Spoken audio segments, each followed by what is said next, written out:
Hello and welcome back to my channel, What If Deku 2.0. Join us as we delve into the realms of fanfiction and fantasy, bringing you the best stories and discussions. Today, we're kicking off part 4 of our series, What If Everyone Gets Obsessed with Deku and Harem? If you enjoy this video, please give it a like and subscribe for more content in the future. The author of this story is Guy number 23 from FanfictionNet.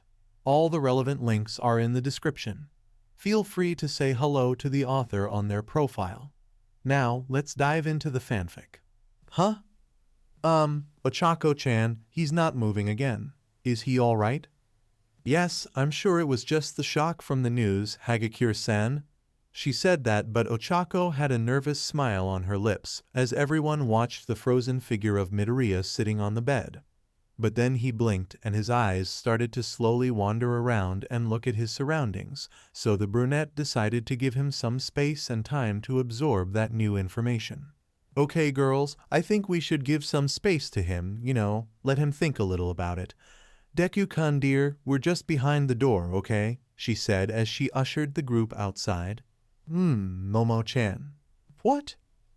You are still, unclothed? Oh, right, Momo grabbed her clothes and they all got out of her room, closing the door behind them and leaning on the wall. Uraraka, in front of the door, let her body slide to the floor and brought a hand to her head. Sigh, oh well, that could have been worse. You sure of it? Momo sat at her left side. Yeah, he could have fainted or freaked out, something like that.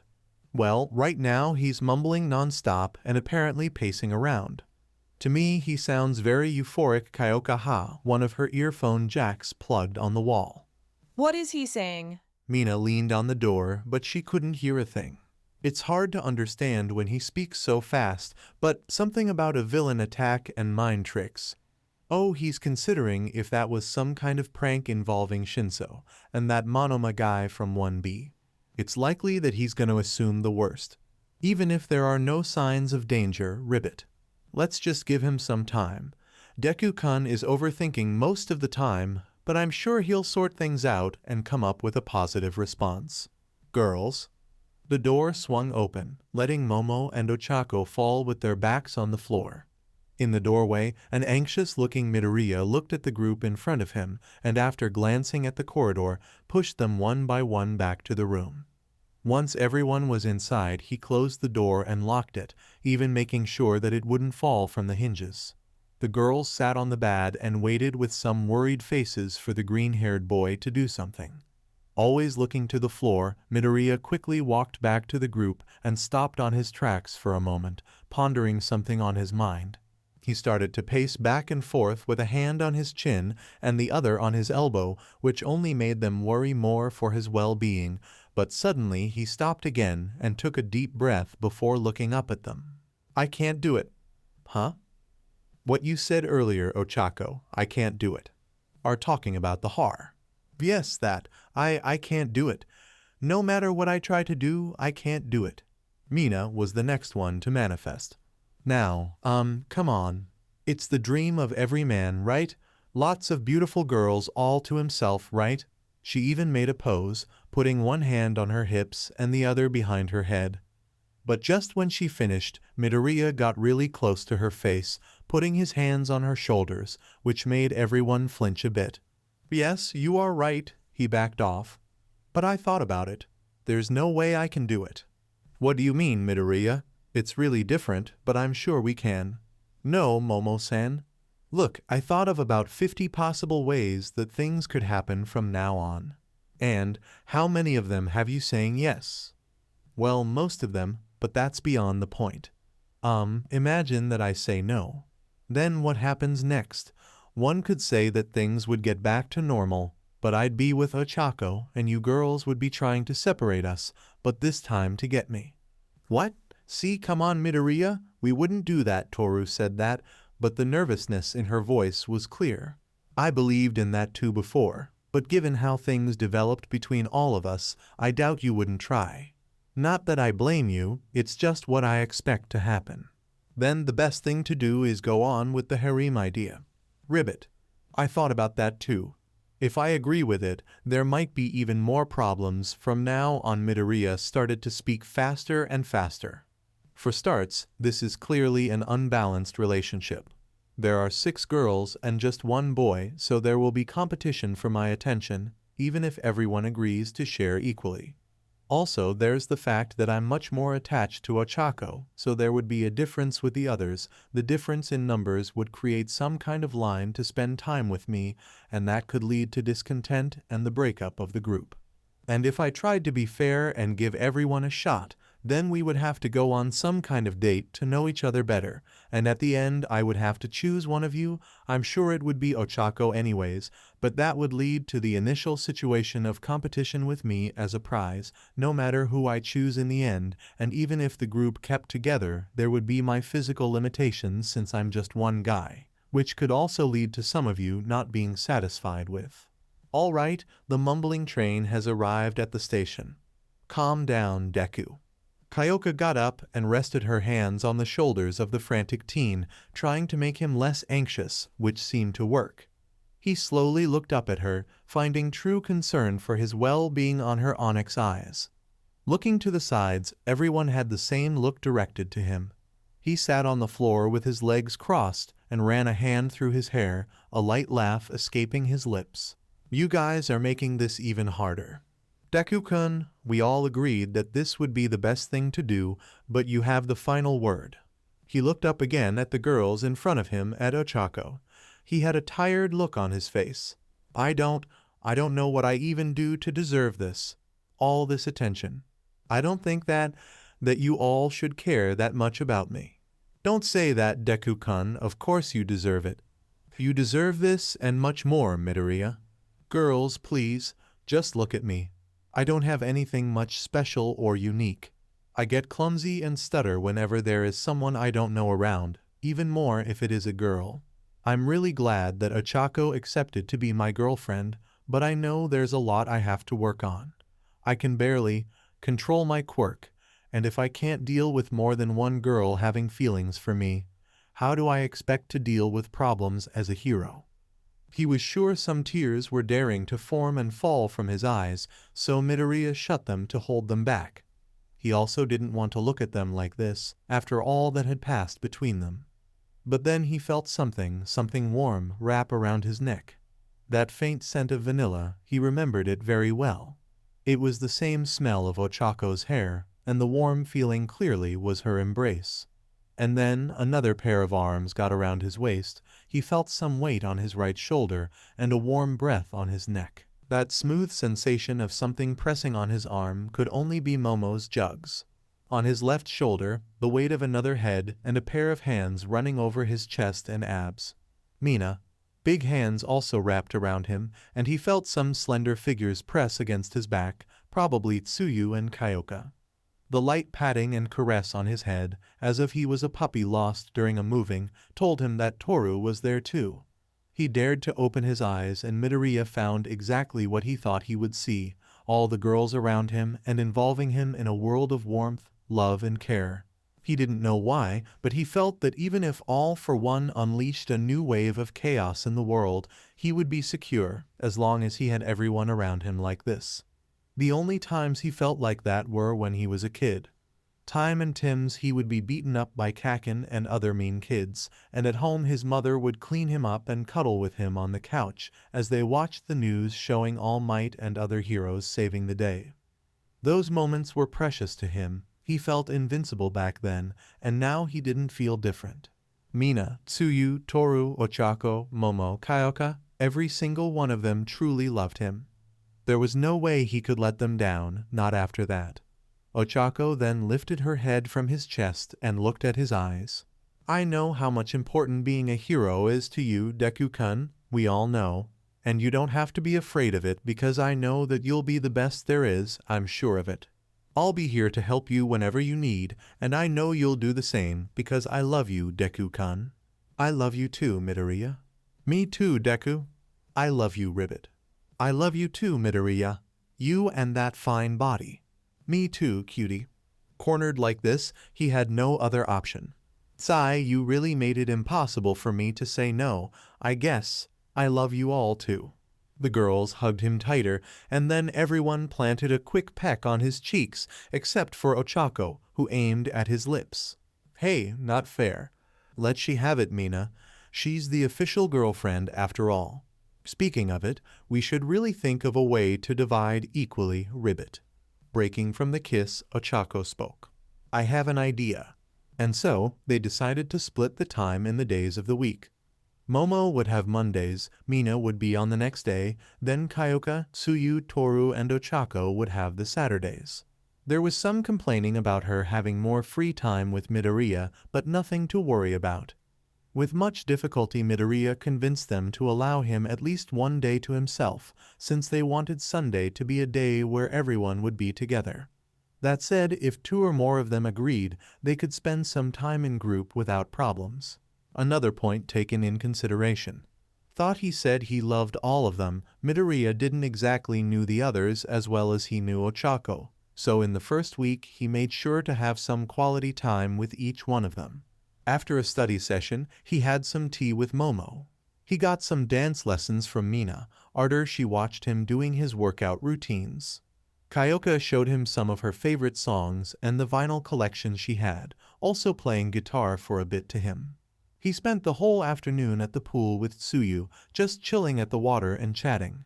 He went to an arcade with Toru, and he managed to get her some plushies in the crane game. And on Saturday he went to a cafe with Ochako. It had occurred to him that he had never taken her out on a date. The week passed like a breeze, and at the end Midoriya couldn't feel happier. He was loved, and he loved too. The world seemed much brighter now, and he felt much more confident about his goal to be the #1 hero, having so much precious girls at his side. All the problems were solved in his life. Well, at least for one Sunday. His previous routine with Ochako. Add more 5 thirsty girls to the mix. Each one in her own way, they all were craving to have some intimacy with his person. Ochako was sneaking up on him even more, and Toru seemed to be following her lead, hiding behind bushes and kissing him by surprise around the corners. Momo constantly asked him favors so they could get out of everyone's sight and she could make out with him. Kyoka was more restrained during the day, but she let all out whenever she called him to her bedroom. Much more than one time Mina got in the middle of his routines to have some fun, and Tsuyu insisted in coming after him when he was on the shower, even with the risk of them getting caught by someone else. Midoriya was starting to get worried again. First of all, the cultural festival was coming, and even though he had faced many hard battles until now, he couldn't help but feel nervous about it, with everyone talking about different kinds of presentations, which would involve him performing on a stage with hundreds of unknown students watching him. That was probably the worst situation for him, given his shy nature. Let's go even further. What if every girl in you decided to fall in love with his endearing person? No, you're going too far, Izuku. That said, another thing started to bother his green-haired head. Thought he loved to spend time with the girls. Let's say that his late-night sessions were starting to lose their magic. He didn't knew about the girls, but for him each time was kinda longer than the other, as if he was doing it by obligation, not to mention it was taking more time to him to get there. Could it be that he was getting tired of it? Was that even possible, considering the number of girls gathered around him? Tired isn't the word. Maybe I'm falling on the routine. Sitting up on the bed he was lying, Midoriya grabbed his phone and sent a text to Uraraka asking if she wanted to go out tonight.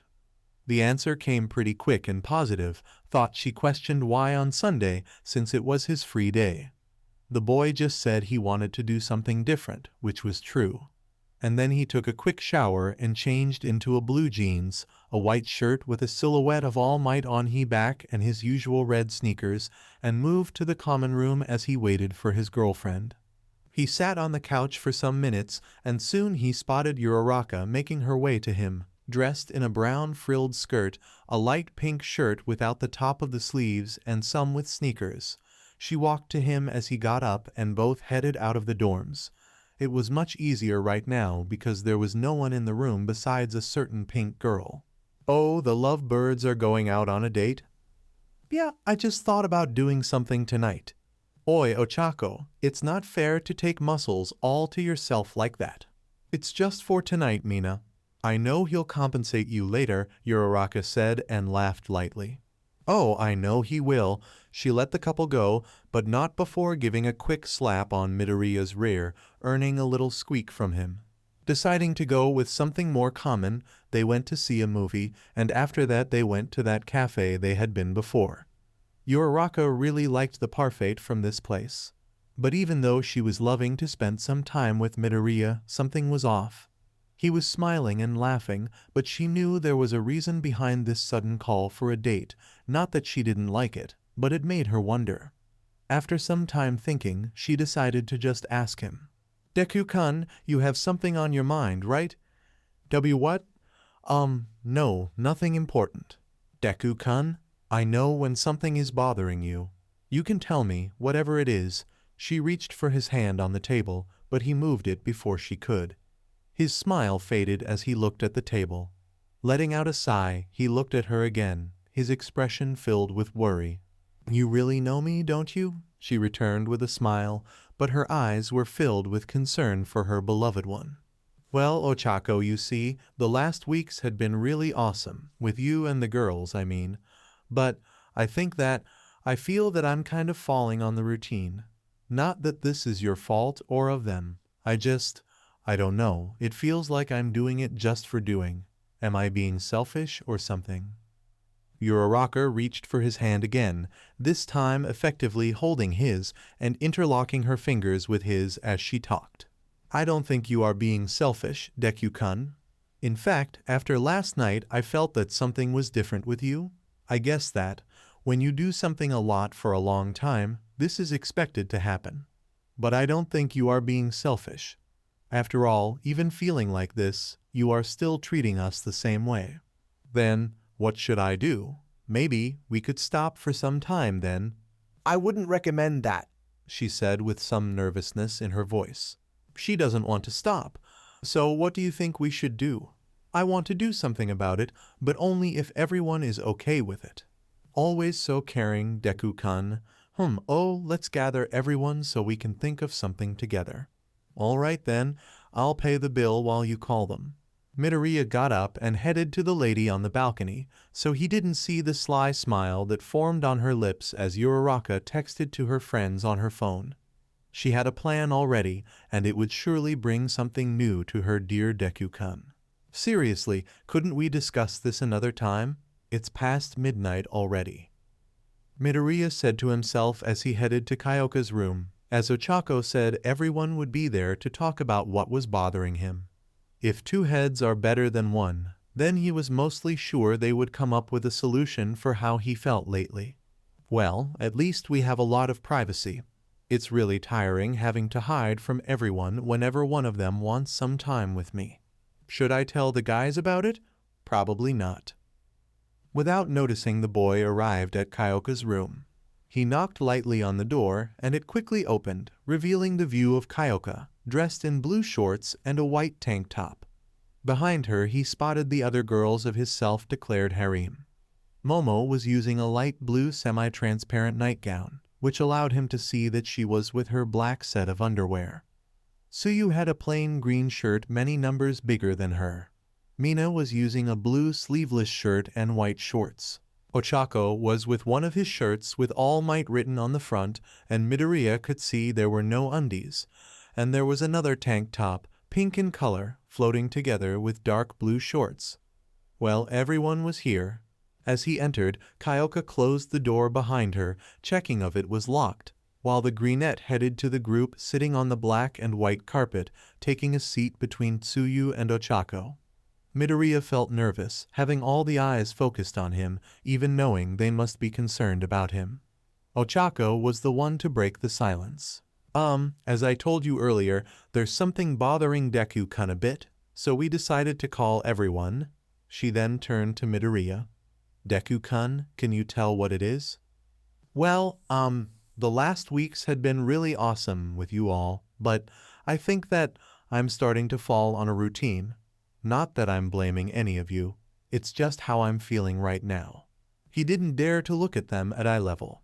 He felt kind of ashamed for feeling like that. After all, he was in the middle of the dream of a lot of guys.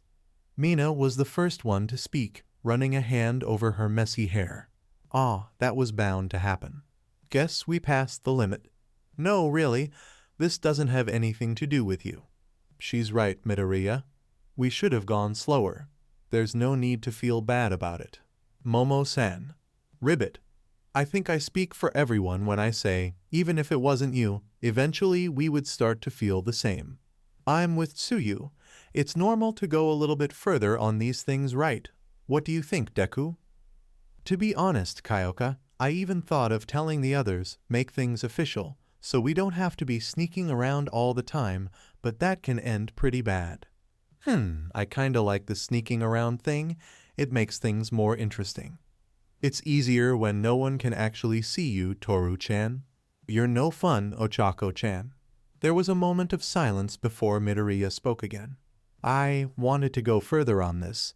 By now, I already accepted you all as my girlfriends, but I don't have idea of what to do next. Ochako leaned closer to him, putting her hands on his shoulders. So, Deku-kun, we have to spice things a bit between all of us, right? Yeah, that's the main idea, I guess. Hey, then we might have just the right thing here. Really? Did you guys thought about something earlier? Oh, you bet we did. It was unanimous. Midoriya visibly felt better. He looked at the smiling face of his first girlfriend and could not help but smile too, knowing that not only her but all the girls cared deeply about him. Well, that smile turned into a nervous one really quick. After saying this, Ochako moved back and held him in place while the other girls moved. With warm smiles plastered on their faces, they held him by his arms and legs, lifted him from the floor, and gently flung him on the bed. 1, 2. He landed almost gracefully on the bed, and right after Ochako got on top of him, sat on his lap and started to take out her shirt, which of course made Midoriya panic a bit. Oh, Ochako, what are you doing? Undressing. That I can see, but why? It's harder to do it with your clothes on, right? Do what? At this moment Midoriya glanced around, and he saw the entire harem standing next to the bed, with wide smiles crossing their lips and a powerful aura of lust surrounding them. This was a bad sign. Turning back to Ochako, she already had her clothes off. You know? She said that with the most calm face ever, and was already reaching for his shorts so she could remove them too. Midoriya held her hands, gently but firm, and looked at her straight in the eyes, completely red at this point. Ochako, is that the plan? Well, yes. It does count as going further in the relationship, right? Yeah, but... Momo interrupted him, and by doing so he noticed that not only her, but everyone was taking their clothes off. It's something we all have been thinking, really. When it comes to you, we can't get enough of you, Midoriya. Even if you say so, this is a really big step, isn't it? I know you can do it. Let's give our best, Muscles. There was a mix of glee and horniness in Mina's voice. And since she was the first one, we all agreed that Ochako-chan should be the first one in this too, Ribbit. This will be a very special moment for you too, isn't it sweet? That's definitely not the point, Toru.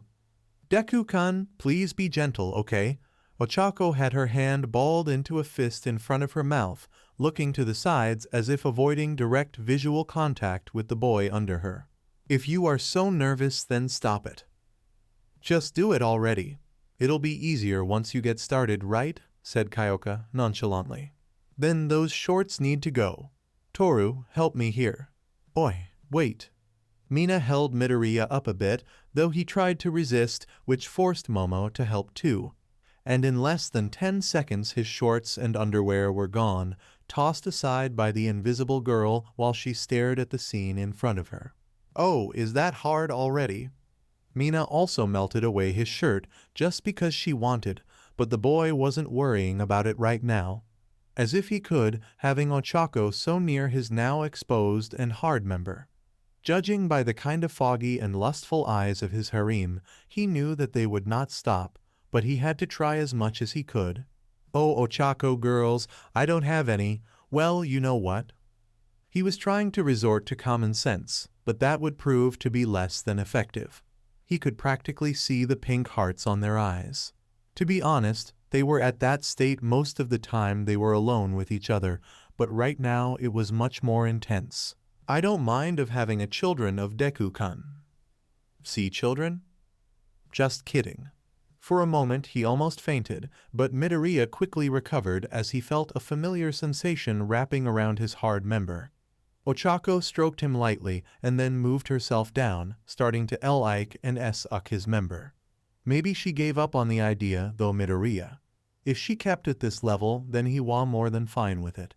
He didn't feel mentally prepared or confident enough to make such a bold move like, well, actually have sex. Unfortunately, he was the only one that thought this way. Ochako let go of him and made her way up to him again, resting her hands on the mattress beside his head. Caressing one of his cheeks, she locked Midoriya in a deep, passionate kiss, allowing her eyes to close, while her wet and hot part hovered above his member. Using one of her hands, she guided him to her entrance, breaking the kiss and opening her eyes when the tip touched her. Ochako felt a wave of electricity course through her body, which only made her more eager to try this new thing with her dear Deku-kun. The brunette moved her hips, rubbing his member on her private part, which only made her feel even hotter than before. As for Midoriya, she could see he was liking it too, thought he tried to hide it as usual. They didn't even get to the funny part and were already breathing heavy. The poor boy felt like his heart would blow up any time, but they were far from done, he knew it. With no doubt he was enjoying the new sensation, but someone had to keep the mind in place here, though Midoriya wanted to know what was going to happen next. And as if she had read his mind, Ochako positioned herself again, letting the tip of his barely part her lower lips. Eyes locked into an exchange of stares, waiting for each other's sign to keep on. This brief moment seemed to last half an eternity, mostly because of the small audience, which didn't waste much time before they started to attend their own urges, some sitting on their legs, others leaning on the bed, but all of them with a busy hand.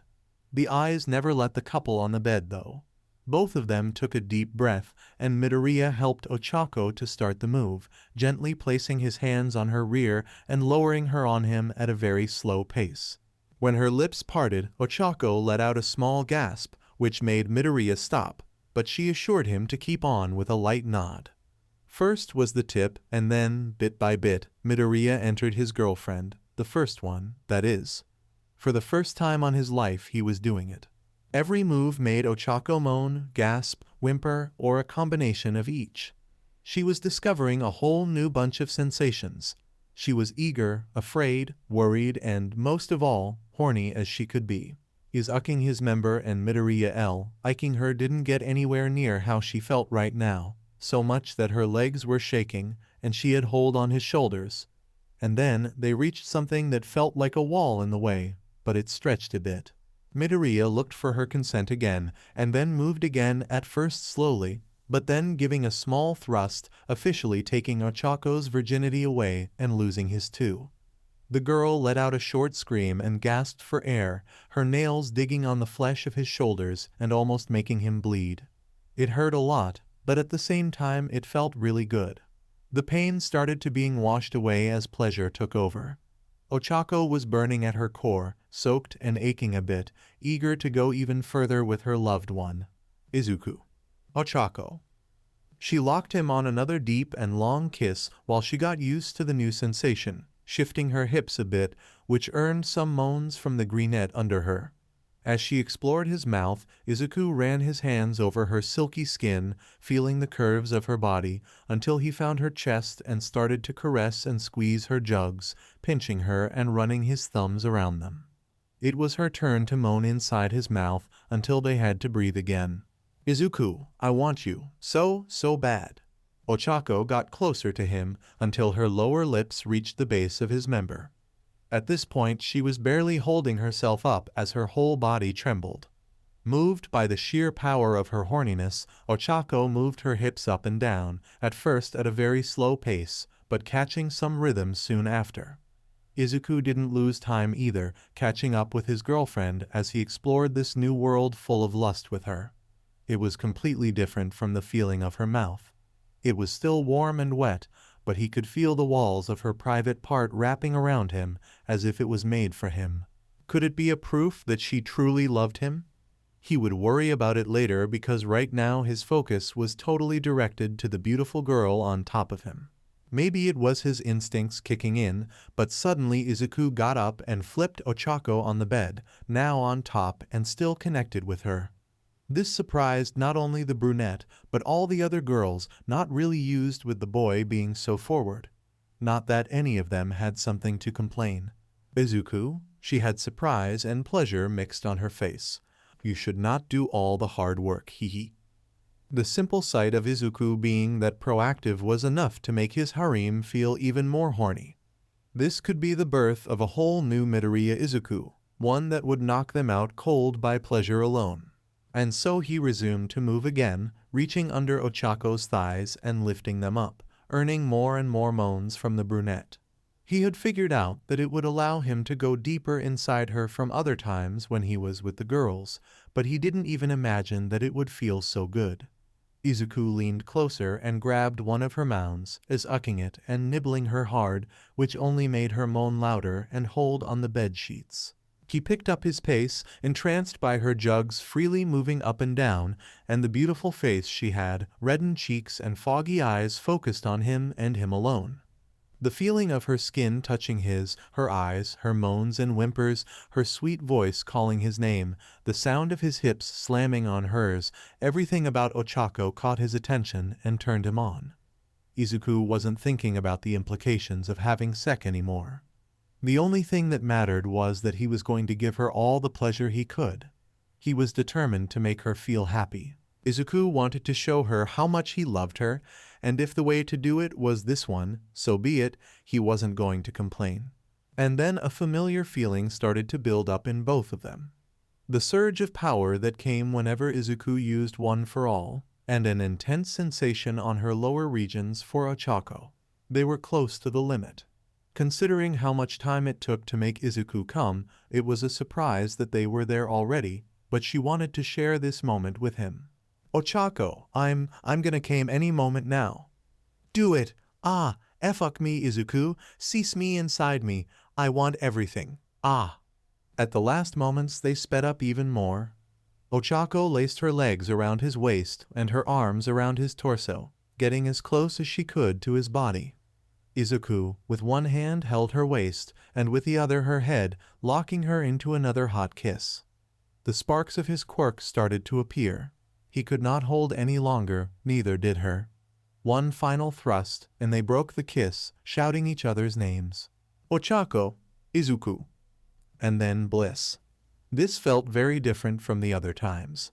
Releasing his seed inside her was a sensation that Izuku didn't manage to describe, and the feeling of being filled with a huge amount of it also made Ochako go crazy with pleasure. How come no one told them about it earlier? Okay, they all are underage, but every time someone brought up this particular topic, it always seemed to be the worst thing in the entire world. Izuku fell on top of Ochako, taking care not to fall too hard, and just stood there, breathing heavily and feeling the warmth of her body pressed against his own. Ochako, also gasping for air, spent some more time on orgasm land before she recovered her senses and wrapped her arms around him. Izuku, you are the best. I love you. I love you too, Ochako. And you are awesome too. They kept like this for a moment before they felt a light push, then another push, and finally something that flipped Izuku out of Ochako. Not something, someone. Someone with pink skin, messy hair, and horns. Mina, with a purple face, breathing heavily and visibly aroused, made her way on the bed to the greenette, which included going over Ochako. No words were shared as she apparently preferred to express her feeling with her actions, kissing Izuku and running her hands across his body. She made it clear last week that she really loved to feel his muscles, but right now there was other things that she wanted to feel. As for Ochako, though she felt slightly annoyed, she just got some space from them and watched as Mina acted as an snake, rolling around Izuku. Sure, you can have your turn now, Mina. Thanks for asking so politely. Upon hearing her name, Mina let go of Izuku, kind of, and turned to the brunette with a sheepish smile. Sorry. Guess I got too excited with it. I guess we all are, Ochako said as she looked at her friends, each one seeming more eager than the other, blushes adorning their cheeks and the middle of their legs pretty much soaked. One of them, Momo, had a small pout. I just wanted to know, who said you were the next, Mina? It can't be helped if I'm faster than you, Momo. Humph. Girls, come on. There's enough Izuku for everyone. Right, Izuku? She turned to the greenette, still being held close by Mina. Izuku then found all the eyes turned to him, expecting his answer. Talk about pressure. He wasn't sure if he would manage to do the same he did with Ochako with everyone, but he had at least to try. No, he had to. That was the meaning of being the center of this harem. He had to make all his girlfriends happy. That's a really strange way of motivating myself. So, what do you say, Muscles? Up to another round? There was true concern in Mina's voice, buried under layers of lust, but still there. Izuku sat up, and with a surprisingly confident grin, he said, For my girls, always. Ooh, look at this new bold side of you. Mina likes it. He moved on the bed with Mina, so she was laying on the bed on all fours, and he stood up right behind her. Looking back at the greenette, Mina couldn't help but smile. She was sure he was going to love it. Izuku put his hands on her butt, running them around, just to tease her a bit. He knew that Mina liked to go straight to the point, so she always got slightly annoyed when he went slow like that, and he loved when she pouted because of that. Izuku then aligned himself with her entrance. Though he was feeling more confident right now, he knew he had to go easy with Mina since it still was her first time. Hopefully, he would know better what he was doing. Just like with Ochako, he slightly parted her lower lips with the tip of his member, waiting for her to say he could continue. She didn't wait too long. In fact, he barely moved. Mina moved her hips back, instantly feeling pain on her intimate parts. Good thing he had his hands on her waist, otherwise she would have gone further. He was already at her hymen. Apparently, Mina was slightly smaller than Ochako, but her walls wrapped around his member just as nice. Izuku, you are so big. Go easy, Mina. I don't you to get hurt. Also, you are tight, you know. I love when you talk dirty like that. Come on, gimme that huge thing, Muscles. She bit her lower lip in anticipation and braced herself. Izuku slowly pushed himself deeper on her, and then he gave a single thrust, shoving his entire length. Mina tried to hold back her scream, but she failed to do so, instead muffling it with one of her hands. Small tears formed on the corners of her eyes as she felt the pain between her legs, and soon a wide smile formed into her lips as the pain turned into pleasure. She was breathing heavily again, and even though she was still aching a bit, she started to move her hips back and forth, sinking in the sensation of his member sliding inside her. Mina, are you okay to go already? Forget about it. Fuck me senseless. With that said, Izuku held on her waist again and started to thrust into her, matching her pace. As he expected, Mina seemed to like going faster, so he sped up a bit, but not enough to hurt her. Yes. Izuku. You feel so good inside me, You're awesome too, Mina. He then remembered a particular detail about Mina. Letting one of his hands from her waist, Izuku gave a quick slap on her butt, strong enough to give her a stinging sensation, and Mina let out a surprised yelp. Looking back at him, her smile widened into a large grin full of lust. He really knew how to please her. You like it, right? So you remembered? Izuku kept slapping her butt, earning shouts of pain and pleasure mixed every time he did so. He only stopped when there was a visible purple mark of his hands on both sides. He then climbed on the bed, lowering her head on the bed in a kinda harsh way, and leaned close to her, opening her legs a bit with his knees. Izuku reached for her jugs, fondling with them and squeezing lightly while he kept thrusting and increasing his speed. Mina held on the bed sheets, moaning louder and louder and screaming whenever he hit her rear. She would shudder and gain a goofy smile whenever he pulled her hair a bit, but the best part was yet to come. The brunette held his pink girlfriend by the waist again, opening her legs some more, and started to thrust into her at a fast pace, slamming his groin on her each time. Yes, yes, Izuku, harder, harder, ah! He couldn't see it, but her eyes were rolling up, and she was holding on the bed sheets like her life depended on it. She wouldn't last longer at this pace, she could tell, but Izuku wasn't far behind, as her walls were getting tighter by the minute. Would he still be able to reach his climax after his turn with Ochako? Well, the surge of energy suggested that yes. Feeling relieved and somehow proud of himself, Izuku sped up some more, making Mina moan even louder. And then they came. Izuku. Mina? Mina felt the hot load of cum fill her insides as her walls clenched around his member and a strong wave washed her body, making her go numb for some moments and her mind went blank for some seconds. When she recovered her senses, she felt a pair of hands lifting her up and then a pair of lips touching her as warm and strong arms involved her body. Bam, he's just too loving and sexy. Gaining control over her body again, Mina returned the kiss, wrapping her arms around his neck and enjoying the feeling of his hard chest against hers until she heard a fake cough, which was an annoying reminder that she had to let go of him, for a while at least. Ribbit, are you done yet, Mina? All right. Geez, no need to rush me, Tsu. Also, you're drooling a bit. Tsuyu wiped the corner of her mouth and quickly jumped on the bed, right on top of Izuku, and instantly locked him into a kiss, wrapping her arms and around his body. Izuku let his hands run freely over her body, feeling her cold to the touch skin. When they broke the kiss, Izuku turned Tsuyu to the other side, getting behind her and lifting her left leg with one of his hands and rubbing her private part with the other. One interesting thing about Tsuyu that fascinated him was the fact that she kind of croaked very lightly whenever she moaned, and he could not get enough of that. Being the straightforward girl she was, Tsuyu didn't wait too long to hold Izuku's member and guide him to her entrance. And as he did earlier, Izuku slowly entered her, taking care to notice any signs for him to stop.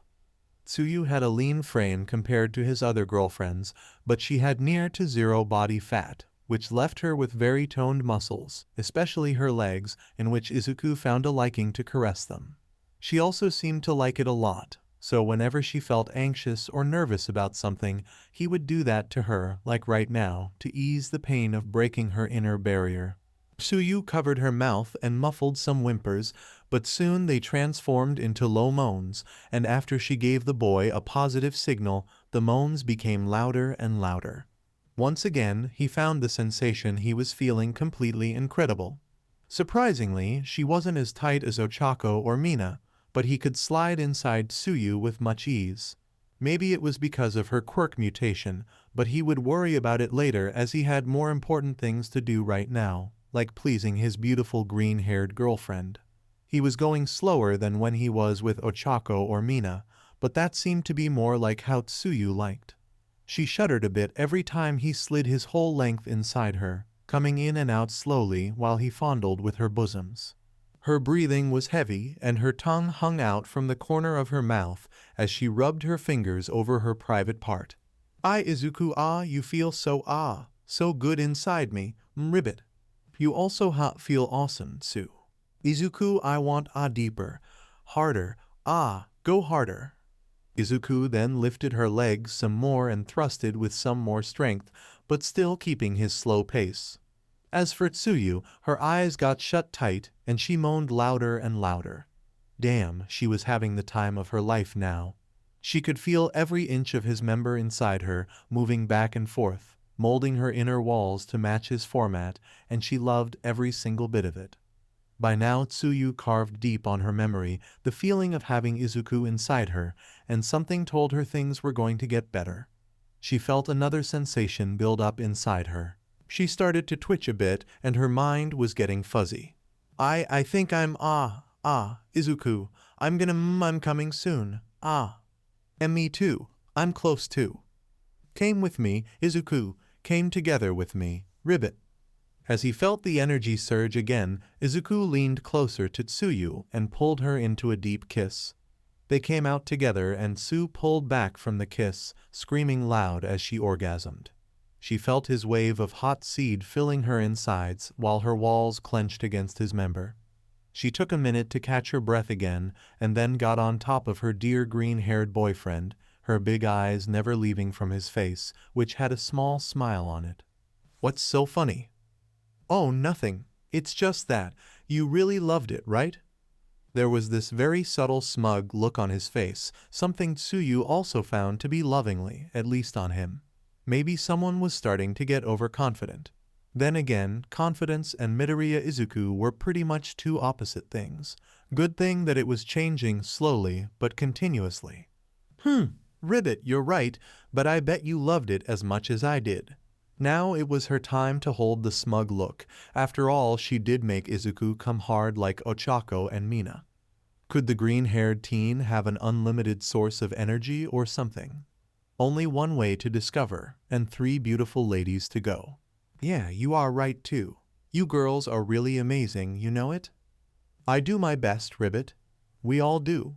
So, who's next?" Tsu said as she got off the bed.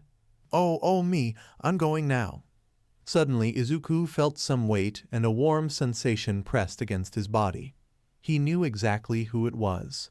Toru sat on top of his abs, and he could feel a warm and wet sensation, a signal that she was more than eager to have a piece of him too. Something came to his mind and Izuku searched her waist with his hands, pulling her closer to his head. "Izuku, what are you planning?" "It just got to my mind that I never got to lick you clean, as you girls like to say." "Ah, you even care for this? You're so precious, my love." And so Toru lifted herself up a bit, getting closer to his face. It took Izuku some time to figure out where he was going, running his hands from her thighs to her waist, then to her entrance. He knew he had hit the spot once he felt a moisty sensation on his fingers, also because Toru let out a small squeal. Wasting no time, Izuku pulled Toru down by her waist and started to lick her folds, earning moans and small shouts from the invisible girl as she squirmed her legs and caressed his green locks. She slowly moved her hips as his tongue explored her inwards, tasting some of her juices and finding all her soft spots. In no time her breath was labored and Toru moaned loudly, apparently arching her back and involving Izuku's member in one of her hands, gently stroking him. Though she was loving it, she knew it wasn't the main goal. No sir, from what she just witnessed, the best part was yet to come. So, doing her best to get up, Toru moved again and positioned herself over Izuku, letting her hands rest on the bed near his head. He could feel her knees touching the sides of his thighs, and then again he felt slender fingers wrap around his hard-on. By the warm blows of air brushing his face, he knew Toru had hers really close, so he leaned in a bit and gave her a kiss, and he heard a small laugh. "That's my nose, silly," she then kissed him. "These are my lips, and this." She guided him to her entrance, lightly rubbing the tip of his member. "You ready, Toru? Come on, take me." And so he did. Slow but steady, Izuku went deeper and deeper inside Toru, and as he did she let out moans and small whimpers. A little bit more, and he took out her virginity, which made Toru cry a bit. Her hands were holding hard on his shoulders while she got used to the feeling of having Izuku inside her. Soon the pain gave place to pleasure, and the invisible girl started to move her hips, going up and down and making small circles, all while she deeply kissed her green-haired boyfriend. He was aware that Toru liked to make things at her pace, something that contrasted with her usual energetic nature, but it only made her more enticing. Izuku wrapped his arms around her, running his hands over her back, down to the butt and thighs, then up to her neck. Since he could not rely on appearance, Izuku focused on memorizing every single detail about Toru, the feeling of her silk skin, the faint smell of vanilla that her hair had, every curve of her slim yet alluring body, the warm sensation of her jugs as he gently held and squeezed them on his hands, the places where she was more sensitive, like the inner parts of her thighs, what made her more aroused, like pinching her and nibbling her ears, and now how to hit her soft spots as she moaned no stop. She was somewhere between Mina and Tsuyu, not much thigh, but still she fitted him perfectly. What was really unique on her, mostly for those watching, was that whenever Izuku thrusted into her, his member would simply vanish in the air, just to appear again and vanish again, and so on. At first the girls, though, they would be able to see across Toru, but that wasn't the case, which made sense since they could not see the food when she was eating.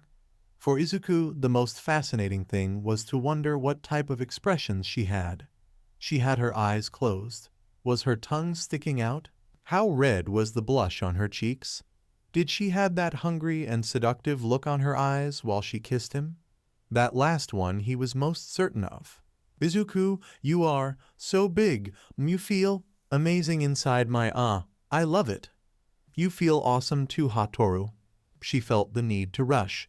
Slow as she was going, taking every inch of his length inside her and feeling him expanding her walls bit by bit. That was the best thing in the world for her. Never before she felt like that. She was extremely hot, breathing heavy, and the more she kept moving her hips together with him, more she felt a foreign sensation build up inside her.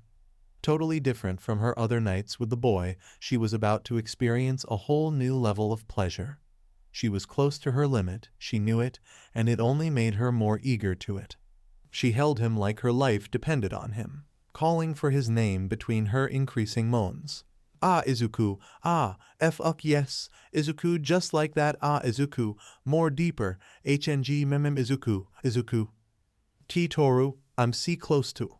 Yeah, keep going, Izuku, make me came with me, please, Toru, Izuku, Toru. They came together, Izuku surrounded by sparks, and unleashing a huge load of hot seed inside Toru, while the invisible girl screamed and pressed herself against him. She felt like a wave had washed her away, sending her entire body into a sea of bliss and pleasure. Her legs trembled a bit as she slowly recovered from her orgasm. Having some strength on her arms again, Toru planted a last kiss on Izuku's lips before she moved to give place to the next girl, but not before saying to him, I really love you, cutie. I love you too. The teen barely had time to catch his breath. As soon as Toru gave space, Gyro was already clinging on him, locking him into kinder rough kiss. She ran her hands fiercely across his body, soon finding his still hard member and wrapping her slender fingers around it. Reacting to her actions, Izuku sat on the bed, making her lie down on the mattress, while he stood and dragged her close to him. He then started to rub his length on her entrance, making her feel even more hot. Gyro played with her jugs and invited Izuku to join her, and so he did, leaning closer and sucking at one of them and pinching the other lightly while she squeezed them with her hands. Gyro then held around his torso, looking at him with expectant eyes, and he took this as a sign to go.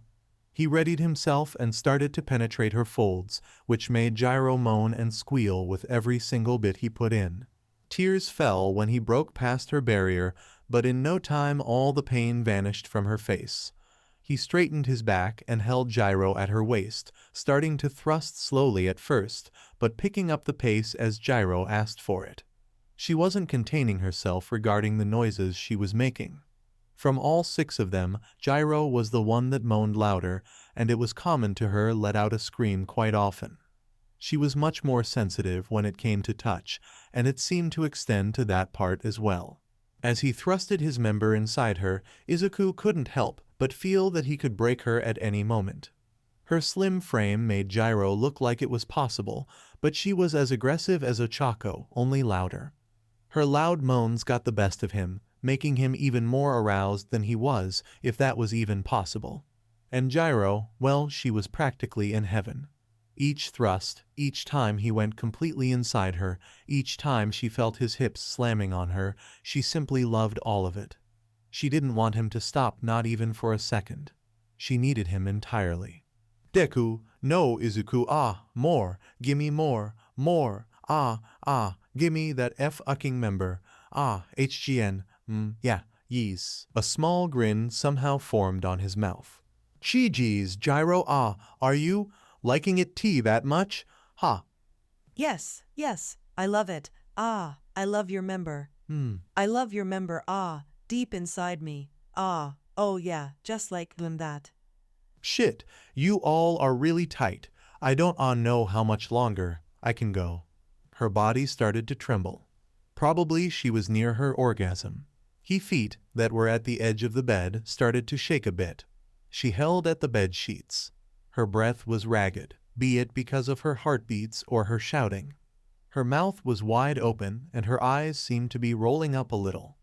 Izuku also felt near to his limit, sensing the energy of one for all once again surging and sending some sparks around him, so he held her closer and leaned in, fondling with her bosoms and kissing her passionately. Her hands quickly moved to embrace him, but Gyro cut the kiss as she kept screaming. Izuku then started to suck and kiss at the base of her neck, one of her most sensitive spots, and of course she would react to that by making more noise. Gyro, I'm gonna. Came with me. Izuku. Gimme that member. Izuku. Gyro. As they came, Gyro felt her inwards being filled with Izuku's hot came, mixing with her own juices. Her body went numb, but she could feel the hot touch of his body as he fell on top of her, catching his breath. Once her mind focused again, she was able to say something on his ear. It was amazing. I love you, Izuku. I love you too, Gyro. And I love your member a lot too. Yeah, you know what I mean. Gyro got up and, as fast as her wobbly legs allowed her, she crawled out of the bed, giving Momo a wink as she passed by the black-haired girl. As for Momo, she was obviously looking forward to share the bed with Izuku. To think that she was the last one. Luckily, this wouldn't happen in the future, and even better, she would have a day alone with him, so she wasn't going to complain much about it. Momo climbed on the bed, standing on her knees as she stared at her green-haired boyfriend. Izuku was already reaching for her, but she made him stop, waving a finger in negative. A devious smirk formed on her lips as she slowly crawled on top of him without really making any contact. She kept staring at him for a whole minute before she decided to speak. Izuku, you remember of our special lessons, right? Oh, you want to play like that? The girls can let you have your way with them. And even though I trust that you can take very good care of me, I like to be on the lead. I will follow whatever orders you give me. Oh, such a good boy. My good boy. Momo sat on his lap, running her hands over his chest. Let us start the lesson. Izuku, you will not move, okay? There are times a girl needs you to be at her side. And so he did. Izuku just stood there, lying on the bed while Momo moved her hips back and forth, letting out light moans. Her eyes never let his, memorizing every detail of him. Momo bit her inner lip, feeling an intense heat between her legs. I love it when you behave so well, Izuku. What about I give you a small reward? If you think I deserve it. Yes, you do. You are my good boy after all, right? She said that and wrapped his member with her hand, stroking him while she slowly slid on his lap. Getting back on her knees and hands, she leaned closer to his face, letting some strands of her hair brush his face. Now, Izuku, you must do as I say, okay? All right, you have me. I feel my butt a little bit sore. Can you take care of this? Sure. Can I please touch you, Momo? Yes, go on. Izuku reached for her round cheeks, running his hands in circles, feeling her silky skin, squeezing gently sometimes, which earned many noises from her. Now, I want you to massage my bosoms. Remember to be gentle. Okay? His hands wandered from her rear to her waist, then to her backs, and finally to her ample bosom. He knew exactly how she liked it, slow, making circles around her and squeezing them together one time or another. Momo was very sensitive on that part, even more when he used his mouth. Momo, can I suck on them? Please? All right? Do it. Momo moaned a little bit louder, and she ran her fingers over her entrance, doing her best to hold herself just a little bit longer. She wanted to make the most of her time with Izuku. He changed from side, taking care of the left now, and one of his hands made its way to between her legs. He slowly slid one finger in, but she held his wrist and pulled his hand back. And not yet, I didn't say you could do it. But you are so eager already. Doesn't matter. I give the orders, remember? All right. Now you may slide one finger in. Now that she allowed him, he slid one finger inside her private part, feeling her hot and wetness. Momo kept holding her moans, but she was pretty much melting on his hands. Izuku, I want you to As in, literally? I mean, yes. Now, take me. Can I? I said F me, Izuku. She was holding on his shoulders and gazing intensely at his green eyes, but she was failing to keep her authoritarian face and voice given the wonders Izuku was making with his fingers. It was a mix of demanding and mild desperation, with a small bit of angered threatening. Anyways, she used her hand to put him in place and nodded to confirm that he could proceed. Izuku slowly entered her, but he stopped at the tip, letting Momo lower herself the rest of his length. He didn't move at all, waiting for her to do it at her pace. As Momo lowered herself, she felt her barrier being stretched until she was officially not a virgin anymore. She endured the pain and enjoyed as it turned into sheer pleasure, starting to move her hips. Once she felt him inside her, Momo could not hold her act anymore. The intense and hot feeling of his shaft inside her private part, expanding her inner walls as it went deep in and then out, was almost too much for her. They had barely started, and she was already with her mind fuzzy. How could this be so good? How could Izuku make her feel like that with so low effort? Then again, it must be because was Izuku. Surely, only him would make her feel like that. Not that she felt like he need to confirm by looking for someone else. She knew there was no one else for her besides her good boy Izuku.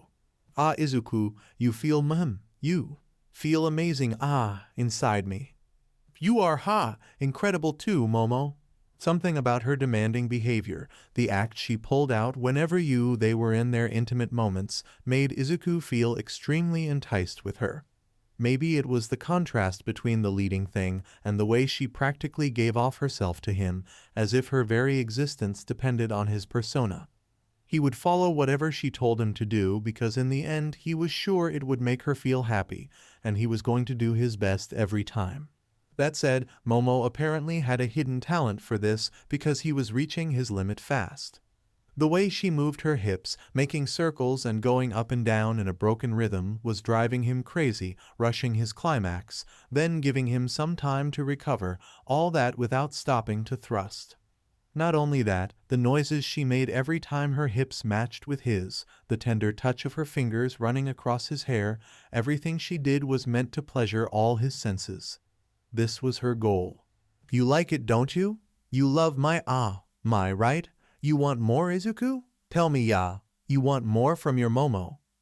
Why, yes, Pant, I want more. And Momo? A seductive smile crossed her lips, combined with eyes full of joy and lust. That's what she liked. Her dear Izuku needed her as much as she needed him. Then ask for it? Yes, you want me more.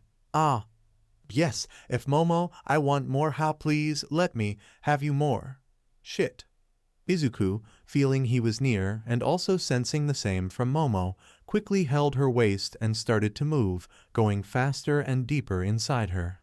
As his hips matched hers, her whole body moved up and down. Her bosoms bounced freely over his face, making Izuku change his focus from her flushed face to her chest all the time. Momo moaned loud and screamed, lost in the moment as she got on the verge of her orgasm. Yes, just like that, Izuku, me. Like the good boy, you are. Yeah, who's my good boy? Say it, Izuku. I am. More, harder, gasp, you love me, Izuku? Hun, you love it, right? Shit, Momo, I'm gonna any time now. Don't leave me behind, we will do it together. Momo, Izuku. The sparks from his quirk flew by. One final thrust, and they came. He wrapped his arms around her waist, pulling her down and going as deep as he could inside her while he released his hot seed. Momo held on his shoulders as she felt the huge wave of pleasure from her orgasm. It was so intense she didn't even manage to scream, instead locking him into a passionate, hungry, almost aggressive kiss. Her hips spasm a bit as she felt the heat of their juices mixing inside her. Her mind was blank, except for the green-haired teen she called her boyfriend. They had to break the kiss you to breathe, but Momo kept connected with him, slowly making circles with her hips and leaning her chest on his, dazed and lost in her mind. Izuku ran a hand across her dark hair, bringing her back to reality. Izuku. Yes, Momo. I love you so much. I love you too, Momo. Izuku then felt another source of heat, that being Ochako taking some space over his chest. As she snuggled in, she gave him a quick kiss. I love you, Izuku. Me too, and me. Mina and Gyro crawled on the bed after Ochako, somehow finding a way to lay down holding some portion and of him.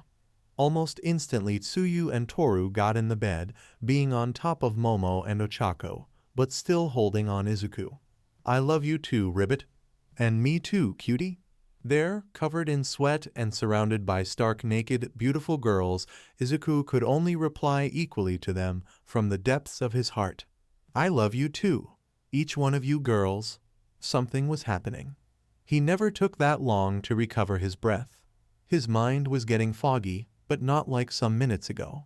He started to drift away, thought he fought to keep awake, but his eyelids felt heavy, and the apparently rush of energy his body had back then had completely vanished, instead giving him the sensation of a huge void that dragged him out of his conscious state.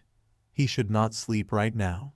There were still things that he had to worry about, like the fact that he had sex with 6 girls without any protection, or that they were all inside Gyro's room, and it would be hard to explain that to everyone what they were doing. Probably he should also worry about the mess that they should be right now. No doubt a shower was required, and they would have to do something about Gyro's bedsheets. But there was no use, he could not keep himself awake. He felt drained, exhausted. Izuku once wondered if Ochako could suck him dry. Well, this surely seemed close to be the case. The last thing his brain managed to register was the light sounds of his harem falling asleep and a blank covering them, then black out. Bonus chapter, let's make something clear. Apparently knocked out for the rest of the night, Midoriya laid on Kyoka's bed, covered by a red blanket, while the girls fixed the place. The bedsheets were changed, and Hagakure offered herself to take care of washing them, since she could sneak around with ease. As quiet as they could, and one by one, the girls took shower and changed into their sleeping clothes, but still returned to Kyoka's room. When it came to Asui and Uraraka, they decided to go together while carrying Midoriya, who surprisingly, or maybe not, remained asleep while they gave him a bath. It was easier with Uraraka's quirk, but they had to resist the urge to go for round 2. After that, the girls carried the green-haired teen to his room and, reluctantly, headed back to their own rooms. They dozed off quickly. After all, it was past 2 in the morning, but a certain dark-haired girl with cat-like eyes suddenly felt a disturbance during her sleep. Yaoyorozu was a light sleeper, and for some reason she felt she was being watched. Scratch that. When she slowly opened her onyx eyes, she met with the intense gaze of a pair of brown ones, as if they were to consume her soul away. Yaoyorozu could not hold back a yelp once she met with Uraraka, resting on her hands and knees, hovering above her. The dark of her room made it hard to see properly, and the moonlight that shone across the window only added to make it look like the brunette was possessed by some evil force. Her face lacked emotion, or maybe it was the face one makes when he or she looks at something completely devoid of value or meaning. Swallowing nothing, Yaoyorozu uneasy started, or at least tried to start a conversation. Uraraka-san, did something happen? She kept with the cold, lifeless stare. Uraraka? This time she managed to elicit a response from the brunette, which tilted her head a bit, but still held her cold stare. I wonder. Why, yes. Where did Momo learn to act like that? It's not like her at all. Was she talking to herself? Could it be she was a bitch all this time? Hearing that, Yaoyorozu clearly got mad, but the monotone tone of Uraraka stopped her from responding the way she wanted, instead carefully continuing their talk. What do you mean by that, Uraraka-san? She brunette lowered her head, getting her face really close to Yayurazu's. Feeling the invasion of her personal space, she backed her head as much as she could on her feather pillow, which didn't help much.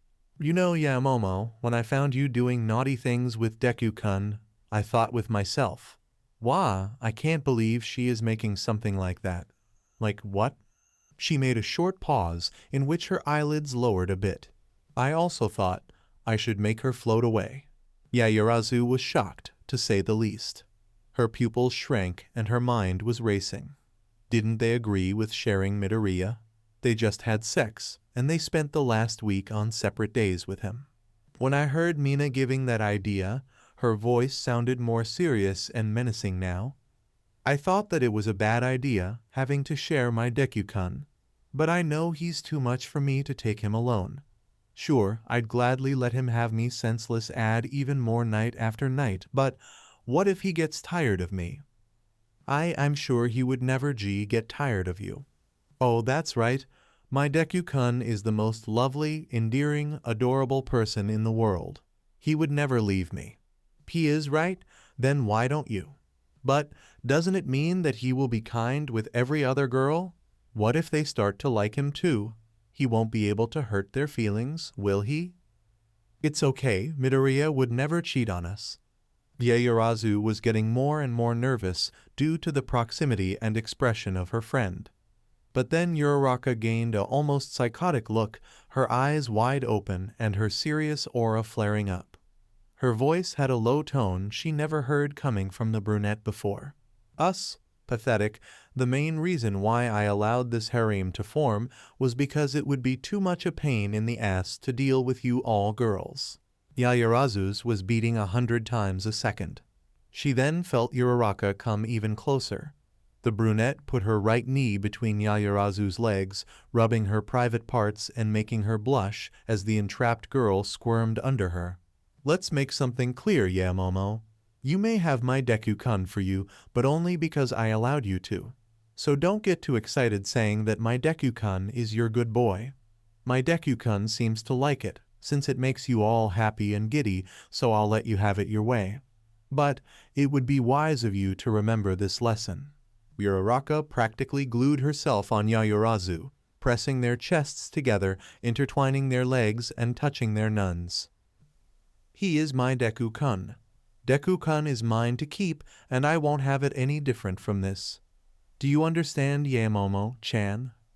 The cold wave Uraraka sent completely killed the small fire that was coming from her private parts. Never before in her life Yayurazu felt so scared.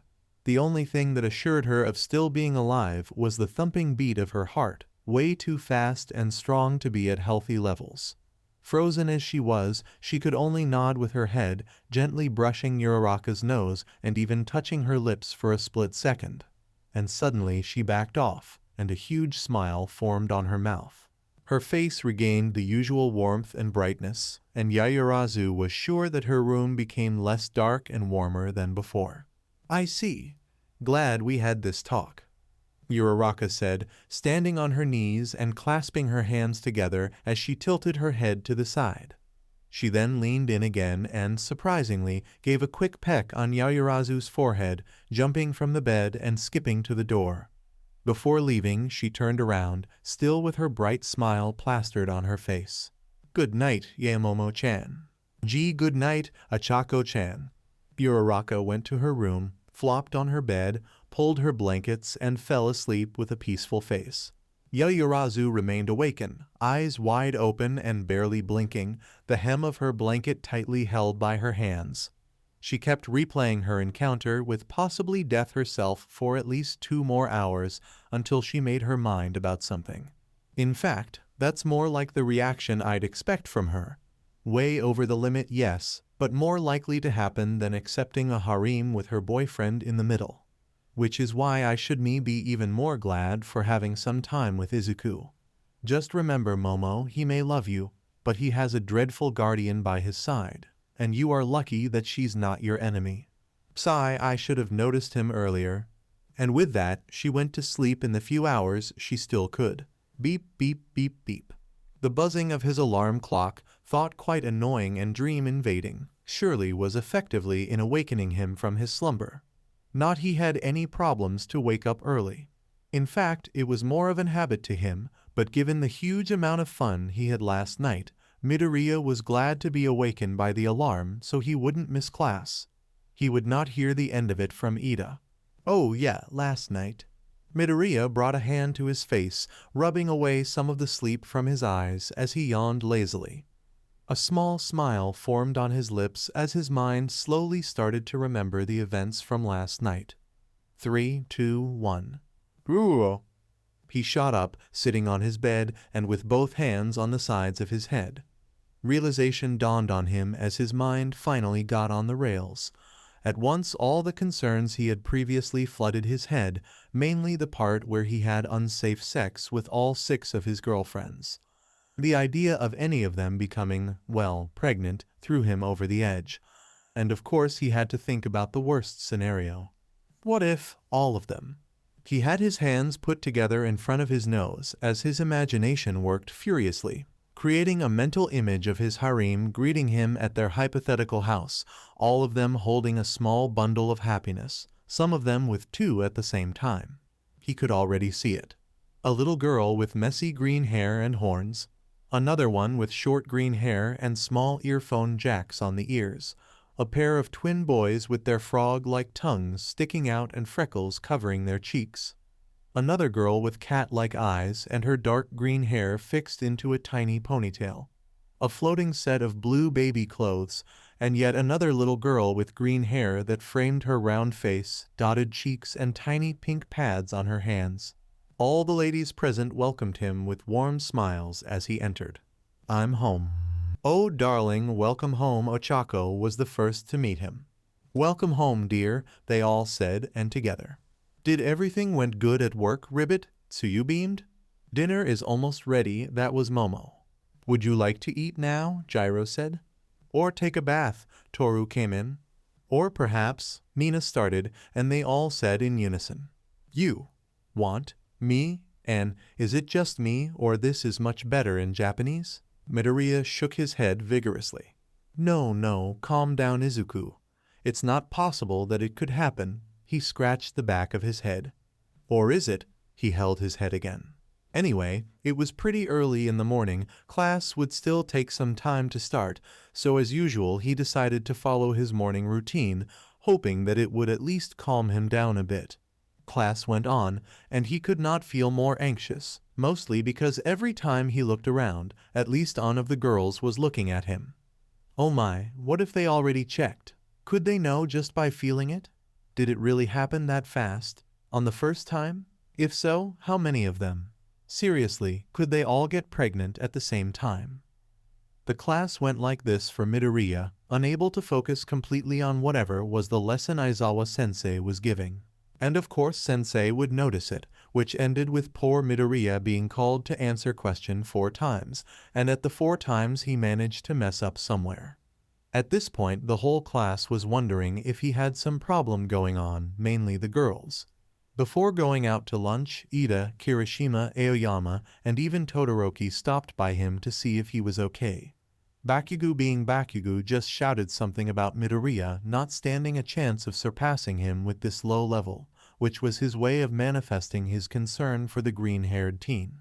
During lunchtime, just to test his hearth further, his whole harem decided to show their concern at the same time. So right now he was sitting on a table, completely surrounded by girls, and waving his hands nervously as he tried to convince them that he was as okay. Of course it didn't work at first, but soon enough they dropped the matter. The only problem now was the high level of attention Midoriya was drawing, mostly of other guys. A certain duo, blonde and midget, were digging their food while staring intensely at the green-haired teen, completely filled with a strong envy. But the last straw was when not only Uraraka, but Yaoyorozu and Mina started to share Midoriya's food and, the best part, fed him like these lovey-dovey couples they saw around. Getting up in a dramatic way, Kaminari W&D Minta marched to the table of beauties, and the blend teen slammed his hands on the table with so much strength one could mistake him with Bakugo. "Oi, Midoriya, what the heck is this supposed to be, huh?" "Ka Kaminari-kun," What are you talking about? Midoriya knew what he meant. Suddenly having so much feminine attention surely would make him stand out, but he decided to keep playing dumb, as it could easily get out of control. Don't give us shit, Midoriya. Why? Why are you suddenly so popular with the ladies? Minta had to stand on the bench to hit the table with his fists. And with so many. Damn it, I'm jealous as hell. That's right. Are you forming a harem, Midoriya? What are you two screaming around? That's nothing like that. Cut the stutter. Man, if it was Todoroki I would understand, but you of everyone. Minta was practically crying blood tears while Kaminari followed suit and agreed with him. By now, all the other tables had their attention focused on the source of noise, and they also noticed that it was at least unusual for the green-haired teen to have so much feminine company. Speaking of which, Midoriya was a mess of embarrassment. He could pick up on some of the whispers near him. Everyone got a suspicious look at him. He didn't even need to check. What would he do now? He wished the ground would open up below his feet and take him anywhere else. Luckily, he wasn't alone on this. Quietly standing up, but with a stern look on her face, Yaoyorozu cut out the tantrum of the perverted duo. You guys, stop it right now. As she said that, not only Kaminari and Minta recoiled a bit, but all the whispering ceased.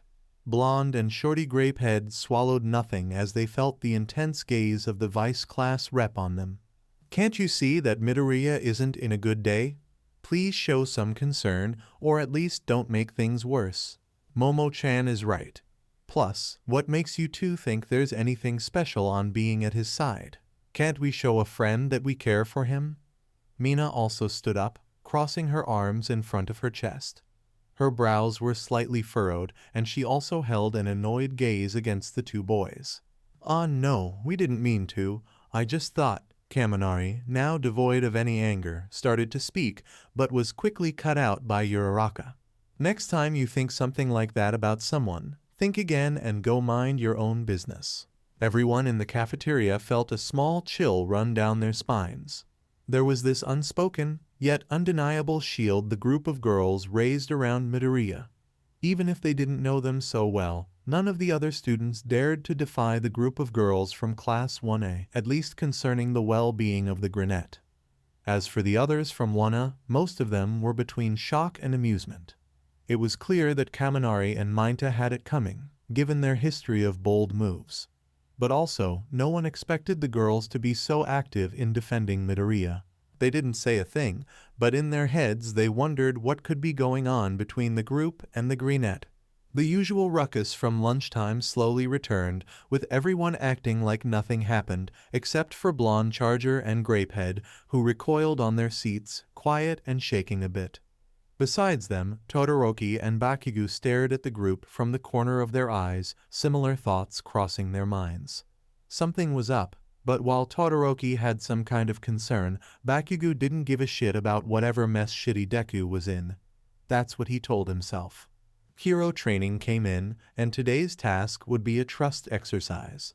As Aizawa-sensei explained during the rescue of victims, a hero had the duty to stand up with a trustful image in order to assure those in need of aid that they would keep them safe.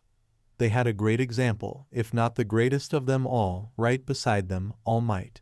He alone built the image of symbol of peace and was able to give hope and tranquility not only to the people he saved, but for those who watched him by far. And they also had to give people this sensation of security. Needless to say, those words hit 10 times heavier on Midoriya as the inheritor of All Might's quirk and will. The training also had the intent of putting them under physical strain, since they had to pull of the image of confidence in any circumstances, so the number of victims would be much larger than the number of heroes, and they would use ground gamma to amplify the area they would need to cover. The first team to play as heroes was Tokoyami and Midoriya. Once the horn soared, they started to run, deciding to split once they reached the center of the arena. Since Tokoyami suggested to search through the interior of the industrial buildings, Midoriya decided to try a more broad approach, using full cowl to gain height and scan the areas from above. After some search, the first victim he found was Yaoyorozu. She was calling for help from under a steel beam, and her face lit up in a bright smile once she saw the green net landing near her. Don't worry, I'm going to take you out of there. Did you get hurt? Any kind of cut or concussion? No, just some scratches, I think. Can you tell me your name? Yes, Yayurazu Momo. Right, Yayurazu-san. How did you get stuck in here? The structure shook and this beam fell from its place. Just give me a minute. The structure seems stable enough. I'll lift the beam slightly so you can get out, okay? Okay. Midoriya activated his quirk and slowly lifted the heavy steel beam, allowing Yayurazu to crawl from under it. Once she got out, he let go of it with caution and proceeded to check on the victim's condition again, before holding her on his arms. Don't worry, I'll take you to safety. The whole time he held a warm and shiny smile, combined with emerald green eyes burning with determination, and Yayurazu loved every second of it. As he carried her to the entrance of the arena, she hugged him tightly. My hero. Kwa Yayurazu-san, stay on the character, he said nervously. She let out a light laugh, but didn't let go of him until they reached the rendezvous point. And so, one by one, the victims were being rescued. Funny thing was that whenever Takoyami came around one of the girls, they changed place or hid themselves, just to wait for Midoriya to come around. Uraraka got stuck on a car accident, but she only cried for help when she saw a blur of green. Tsuyu got trapped inside a lock, but once she heard the voice of the greenette, she started to shout and hit the steel door. Mina apparently had been kept as a hostage, since he found her tied to a chair. When Takoyami came around this building, she hid the ropes and jumped behind a crate. Midoriya only found Hagakure because she actually grabbed him from behind. She had been hiding in plain sight, naked of course. At some point a fire started, and when he reached the place, he found Gyro waving her hands on top of the burning building. Besides the girls, Midoriya also rescued Shoji, Kirishima, and Bakugo, thought the last one was difficult to say the least. The training took about half an hour for them to complete, and by the end Midoriya and Takoyami were panting and covered in sweat. The degree of their success depended on the evaluation each of their classmates made from their rescues. Overall, they did pretty well. Even though Dark Shadow was quite menacing, he and Takoyami were able to tranquilize the victims. Thought Ida made a comment that he should work on his dark nature to look, well, less dark. As for Midoriya, he received some shouts from Bakugo, a strong slap in the back from Kirishima, and way too much praise from the girls. This made Aizawa look at him with suspicious eyes, but he let that one pass, at least for now. And so the training kept going. As Midoriya suspected, whenever one of the girls was playing the Hole of Hero, they would run around, almost ignoring the others just to find him first. When he faked a car accident together with Zero, he had to insist that Ishido should take care of the tape boy first since he had worse injuries. When he got stuck under some debris, he said about 20 times that he could walk just fine, but Uraraka had to use her quirk and carry him. Just to be safe.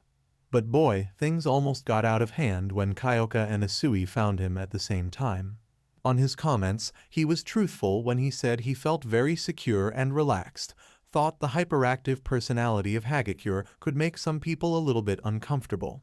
And of course, Kaken had to find him right. He thought for a moment that Bakugo would lock him back into the vault he was, but he was surprisingly attentive to his condition.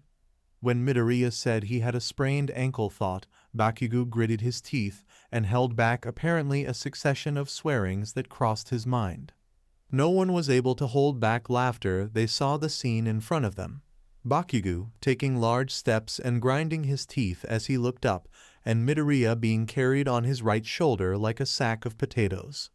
Good thing he was not facing his classmates, or else it would be even more embarrassing. At last class ended, and Midoriya let out a tired sigh as he walked by the corridors on his way to the teacher's room.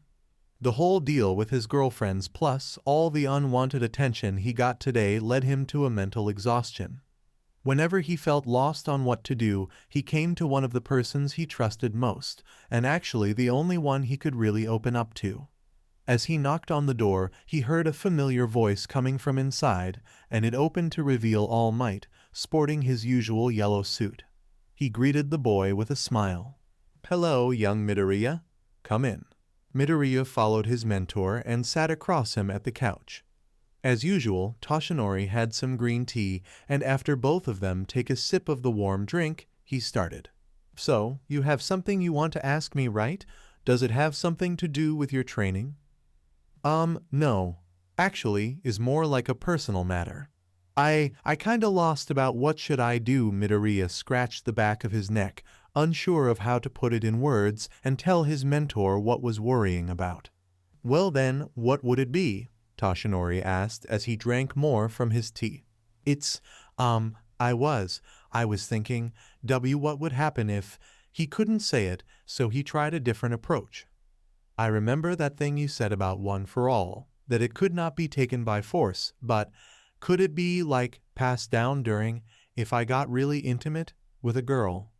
The skeleton-like man stopped on his tracks for a second, then asked before resuming on his drink. "Intimate? Yeah, as in sex?" PFFFFT. That caught All Might completely off guard. Not only he choked on his tea, some blood came out from the sheer surprise. All Might. "Cough, cough, give me a second." Gasp. The symbol of peace held a hand up as some more blood came out. Once his coughing fit subdued, he looked again at Midoriya, who was now sitting straight at the couch and shaking in place, a nervous smile plastered on his face. Toshinori himself didn't have a clue about what to say now. Surely the teen came to him seeking for many advices, and as his mentor he couldn't feel happier that he would trust him like that, but it never came to his mind that Midoriya would bring up that topic. Sure, it had something to do with One for All, but he sensed that it was more of a disguise for his real intentions. By no he could tell when the greenette was just too shy to say what he had on his mind. Oh well, as a teacher and mentor, it was his duty to guide him on those things too. Thought he wished Midoriya Inko could take his place on this. I see. Yes, it makes sense. I guess you are on that age, huh? Ah ha ha ha. Midoriya was a pile of nerves. Well, as I said earlier, One for All is like a torch. It can be passed down to other people. They will gain access to the power cultivated by the former bearers. In order to inherit it, one has to absorb the DNA that contains the quirk, like the strand of hair I gave you. Yeah, that. You do remember that the actual bearer must pass the power by his own will. That said, I actually asked that to my master when I was younger. Why, you did? Midoriya was surprised that the All Might, would ask his teacher about it. Then again, by that time he wasn't All Might yet. He was a hero in training just like him. As for Toshinori, he was quick to explain himself. Not in that specific way. I inquired if there were other ways to inherit the power, without being by consuming hair. So, she also gave you one? That's right, he said with a small smile as he scratched his head. When he did it with Midoriya, it was more for the effectiveness of the process, but it was also nostalgic for him. His face became more serious again. Anyway, yes, you could pass down One for All in such a way, but it would be the child born from this that would inherit the power. That alone could lead to the death of the infant. Midoriya swallowed nothing. At least he didn't have to worry about accidentally passing the quirk. Anyway, this was far from tranquilizing him, but All Might kept talking. I also must say, there's a peculiar trait of One for All regarding that topic. When I asked my master about it, she also told me about some side effects. In fact, the immense amount of raw energy stockpiled is very effective to destroy reproduction cells. If you were to experience such things, there would probably be some manifestation of the power, and that would practically nullify the chances of getting your partner pregnant. Emerald green eyes were wide as he realized what his mentor just said. So, there's no way that I could. Well, with some practice, you could learn to lock the activation. At this moment, you would be just like the average male population. Midoriya just stood still, looking at the steaming tea on his hand while he absorbed this whole new information. So that's why he felt the surge of One for All whenever he, you know what. So following that lead, One for All could also explain the massive loads he seemed to have stocked.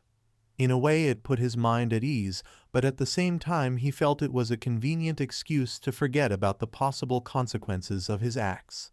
Even if there was no chance of the scene from his morning as he currently was, without knowing how to lock the energy surges, Midoriya thought that it would be just too irresponsible of his part not to worry about. His attention was drawn by All Might as he faked a cough. Young Midoriya, perhaps the reason you brought that topic up was that you were planning to engage in such an activity? Midoriya immediately went on defense mode, flailing his arms in front of him frantically, and with a bright hue of red adorning his cheeks. No. That wasn't the reason. It never crossed him in my mind. Geez, I'm a terrible liar. Seriously, he's a terrible liar. The greenette shifted uneasy on his seat. He was way past planning at this point, but could not find within himself the strength to tell All Might. He was afraid of what his mentor would say, how he would look at him. Midoriya was supposed to be the next symbol of peace, so he wondered how would the world react if it came to public knowledge about his very special relationship with his girl classmates. I must stress that you should focus on your training as a hero and on your studies. That said, there's really no problem in having interest on these topics. Really? Surely. We heroes are idolized by the people we save every day, and because of that, most of the time they tend to forget that we are also humans, that we have our personal lives and desires, that we have flaws and moments of weakness too, and that we seek for happiness and comfort. They don't make this on purpose, but it happens. So, I can, date someone? There's really nothing wrong with it? As long as you keep your objectives clear, yes. Remember that, by no means we should put our desires ahead of the well-being of those we vowed to protect. I see. The pile of nerves that was Midoriya now faded into a much more calm version of him. His mentor was right. He could still work hard on his mission to be the #1 hero, and keep his relationship with the girls just fine. Sure, having so many of them around him made it kinda difficult to spread his love and care to everyone, but he figured out he'd need to work harder on that too. Midoriya now felt determined as he got up with his bright smile back on his face. As long as everyone was happy, he could keep going forward. He was sure that all of his girlfriends would help him along his path, and he would do the same whenever they needed him. Midoriya thanked his mentor for his time and moved to the door, but something popped into his mind, a question that intrigued him, even more now that he heard about some of All Might's past. Stopping at the half-open door, he turned around. All Might did you ever, have you, done this before? I know you spent a lot of time on America, and even here in Japan. Since you are so popular, I was wondering. No matter how he tried to formulate it, he was embarrassed for asking that, but as the huge fan he was, probably the #1 in the world, he just had to ask. The scrawny blond man, who was already picking up the teacups, looked at his protege, then he straightened his back, his face looking slightly down so his bright blue eyes were hidden. That, my young man, is a secret. Ah ha ha ha. Midoriya was somewhere between shocked and hyped from the possible meaning of this, being a huge fan and all, and an unsure smile formed on his lips as he watched his idol on his muscular form, striking a pose with his arms flexed and laughing his trademark laugh. As his students slowly got out of the teacher's room, Toshinori returned to small Might form and resumed to clean the small table that held the teacups. He heard the voice of the greenette from outside, and not a minute later, Kayama Nimiri, also known as Midnight and the modern hero art history teacher of entered the room. Her eyes came from the way Midoriya headed to meet the symbol of peace. Ah, I see. You are really getting the hang of this teacher thing, right, Yagi-san? She said with a warm smile as her head tilted a bit. Seeing the clumsy skeleton-like man running around trying to help each and every student was a captivating sight.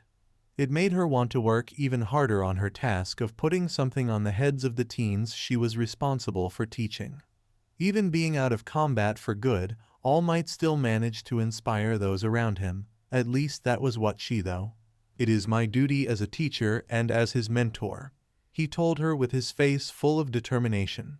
As he promised to Midoriya Inko, young Midoriya, and to himself, he would use every fiber of his body to guide the boy through the arduous path he was following.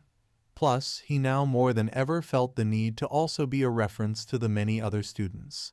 This would be his final legacy, the next generation of heroes. Yes, it's really good to see you so committed. But don't you think you are pushing the boy a little too much? I mean, he already has a huge burden to carry, being your successor and all, she said as she sat, crossing her legs and leaning on the arm of the couch. Though the question earned a serious face from the blond man, it soon turned into another grin full of pride. His eyes gleamed as he spoke. I understand your point. No kid should take such a burden, but Midoriya is one of a kind, and I can assure you that he'll succeed at this in a way that none of us will ever be able to imagine. You sure do like this kid, don't you? I believe he has the power to bring the best of himself and of the others around him. I include myself on this, and this is a wonderful trait of a true hero. Yeah, the more I look at him, more surprised I get. Since Yagi took the cups and left the main room, he didn't notice the look on her eyes, neither the way she lightly bit her bottom lip as she said that last part. Here's one of the reasons why Midoriya never was very fond of drawing attention to himself. Word spread like wildfire. It didn't took 2 days to the entire U. Hear at least one thing about him and the personal squad of girls he apparently had around him.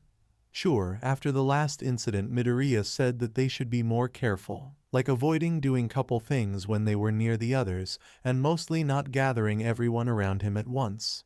Otherwise, things had been fine lately. The girls seemed to be much satisfied with their last time since they didn't ask yet to go again. He wasn't complaining, but there was this relief he felt with some normal days possibly coming. Wait just a minute. Once he approached the main building of the school, Midoriya suddenly felt eyes following his direction as he walked by. From the corners of his eyes, the only thing he could notice were subtle movements from students around him, trying to conceal their presences. There were some less discreet looks, usually coming from girls that he supposed to be veterans. For some reason, whenever his hearing caught up any of the whispers, it would be either a worried tone or restrained giggles, as if the subject of their talks, whatever it was something forbidden. Midoriya decided to tone down his surroundings. He didn't want to overthink as he usually did. Soon enough, this gossiping about him would fade away, giving place to anything that was more recent or flashy.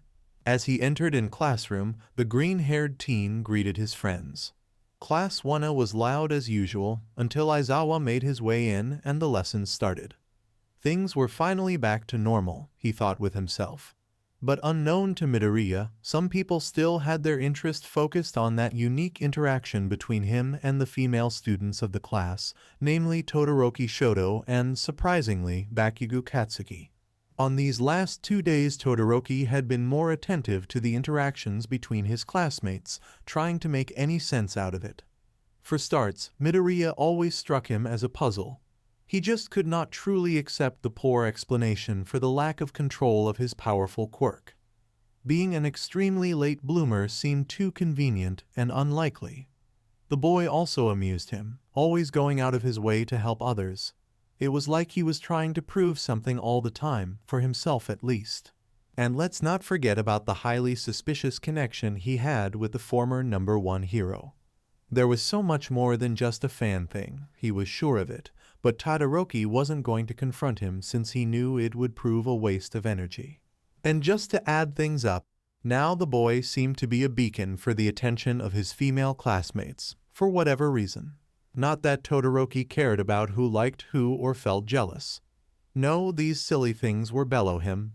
What gave him this slightly annoying itch was the fact that Midoriya was the very definition of socially awkward. The half-hot, half-cold teen wasn't a specialist in matters of interactions between people at his age, but he doubted Midoriya would fit the role of high-quality boyfriend material, as he heard Ishido say one or another time. Sure, he was a hard-working and reliable person, and his willpower seemed to know no bounds, but as far as he could see it didn't count much as positive points a girl would look for. Was he missing something? As for our favorite king of Explodo kills, the blonde boy could not be more angry for apparently no reason. Just looking at the scene that happened during lunchtime made him want to go there blast Deku back to his place. Each time the shitty nerd seemed to forget more and more that he was just an useless piece of shit, and what was even more infuriating, everyone around him ignored the fact, acting like he could make it somehow. For Bakugo, it meant that everyone around were as hopeless as the Greenette. It was beyond his mind just what they had seen on him. For these 2 days, he had been thinking about it. He knew better than to fall for that poor excuse pineapple head and pink face gave back then. Showing someone that you care about them? Please. As if Deku was worthy of it. Anyways, it was way too care to show someone, even if it wasn't Deku, which only made him angrier. Hell, back at school he was the best guy around, as in the best. Everyone always had praised him for being awesome at everything he did, and yet he never had a bunch of girls clinging at him. Stupid girls. Were they blind, or did they lack any brains? What good could come from protecting Deku? He didn't have anything special about him. Even his quirk looked stupid, as he could not use it to its full extent without breaking his entire body, which made him even more useless than when he didn't have a quirk at all. It pissed him. Bakugo was really pissed. He had to fight back the urges to just blow up Deku's desk since Aizawa threatened to expel him if he did it again. Shitty teacher, it was only 4 desks. Anyway, he had to do something. The contained anger and energy were begging to be released in the form of large explosions, and the hero training had been only about rescues lately. He wanted to punch Midoriya right on his face, he wipe out that stupid grin he showed off all the time. Did he really think he was allowed to feel happy having some girls around him? He saw through the nervous face of the teen. Bakugo knew him to some extent after all they used to be friends. It was settled. At the first opportunity Bakugo would beat the hell out of Deku, make him remember his place and crush that stupid smile to dust, all that in front of his special babysitters so they would acknowledge just how heartless the boy was and maybe finally notice his unmatched superiority. All the time. It was Midoriya all the time at the Wanna dorms. The boys started to notice since the event at the cafeteria. Not that they were annoyed or something, it was just odd. Okay, some of the boys were pretty annoyed, namely Minta, but still they couldn't help but take in the signs. As much as they wanted to deny it, Midoriya somehow managed to get the attention of his girl classmates. Starting in the early mornings, more than one time Kirishima or Aoyama caught the Greenette and Yaoyorozu sitting together at the kitchen table, chatting and enjoying some tea. It would be very normal if it wasn't for the closeness they had. She was practically sitting on his lap, but whenever they made their presences noticeable, they would move away, barely able to act natural. During the afternoons, while he went to gym, Ashido followed him like a puppy. She would do stretches and aerobics, but most of her time at the gym was at his side, or at least near him, cheering while he worked on his routines. One time, somehow he and Sato got into a competition to see who could make more push-ups, and when they noticed, all the girls were gathered around Midoriya. Thought Sato was fairly stronger. The smaller teen had a lot of resistance, which favored his victory, and once the winner was declared the girls took him from the ground and carried him around as if he had won a world tournament or something. Seriously, it was just 200 push-ups, only 40 more than Sato. When he wasn't training, Midoriya was somewhere in the dorms doing something with one of them. Kaminari was pretty much surprised when he discovered that he spent a lot of time listening to Kyoka as she played her bass. She always made it clear that she didn't like to show her skills, which only added to the blonde's shock. He would not admit it, but Kaminari felt a bit jealous deep inside. Ojiro slowly felt the absence of his usual sparring partner Hagakure, as she helped the green-haired teen keen his senses via blind fighting. Overall, his name was the most called in the dorms. They kept calling him, looking for him, asking things about quirks and lessons, or simply dragging him around. Tokoyami stopped on his way to his room when he crossed the common room and spotted the teen watching a soap opera with Ashido and Tsuyu. The bird-headed teen would not judge, but he wasn't denying it was pretty much unusual. The breaking point came in the form of a purple grape-head midget. When Minta saw, not one, not two or three, but 4 girls dragging Midoriya to Kyoka's room for a study session, the red hue on their cheeks told him otherwise. He reached the limit. Luckily, or maybe not, they were in the common room, and almost everyone was there. "That's it. Just what is the meaning of this?" he said as he pointed to the group almost leaving the room. Everyone turned around to look at the short boy, and then followed his direction. All eyes landed on Yaoyorozu, Tsuyu, Kyoka, Uraraka, and Midoriya, of course. Concerns surfaced in the minds of the boys as they looked at them. No one said it out loud, but they all shared with the same thoughts. Midoriya was up to something, and it involved all of the girls. All of them. "Excuse me, but what are you trying to say, Minta?" Once again Yaoyorozu took the lead, effectively making Minta hesitate, but the boy steeled his will and kept going on. He had to do something about this unfair situation. Don't act dumb. Midoriya this. Midoriya that. Did you see Midoriya around? Can you call him here? Go away, Minta. I'm busy with Midoriya. Why are you girls so glued on him? We are not glued on him. Where did you get that from? Kyoka said, making her best to act tough. Yes, you are. During the last week, each one of you spent at least 2 more hours with him than you normally do. I don't know if I should be impressed or creeped out with this information, Uraraka started. But anyway, we can spend time with whoever we want, right? She was clearly annoyed. Ignoring the fact that Minta was openly stating he had stalked his classmates, Zero, from the other side of the common room, decided to voice his opinion. Well, he's not completely wrong. You all had been pretty close to him. No big deal, just saying. It is fun to be around Deku-kun. Not that I don't like hanging with you guys, it's just that she didn't manage to finish her sentence. Then why don't you all marry him already? Marry? Midoriya's eyes went wide like dishes as the midget pointed at him. You are not fair, Midoriya. Why you, from all people? I bet that you get to do all kinds of presentations things with so many girls around you. Damn it. While Grapehead cried jealous blood tears, Ida stood from the seat he was, waving his arms around like a robot. Minta-kun, as students and heroes in training, we should not pry into the private lives of our classmates. Have some decency.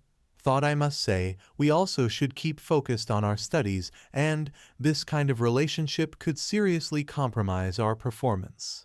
The last part he said facing the group of girls and Midoriya. In fact, Ida also felt things were different lately. Since the beginning of the year he, Uraraka, and Midoriya had been practically inseparable, but in the past few days he felt more like the third wheel.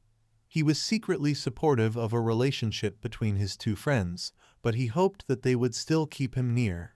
Not only that, Ida and Midoriya used to spend a lot of time together, but as Minta and Zero pointed out, most of the time he was with at least one of the girls, and poor Ida couldn't help but wonder if it was because he was too boring or maybe too strict, but he had to, given his position. It seemed that the path of a class rep was a lonely one.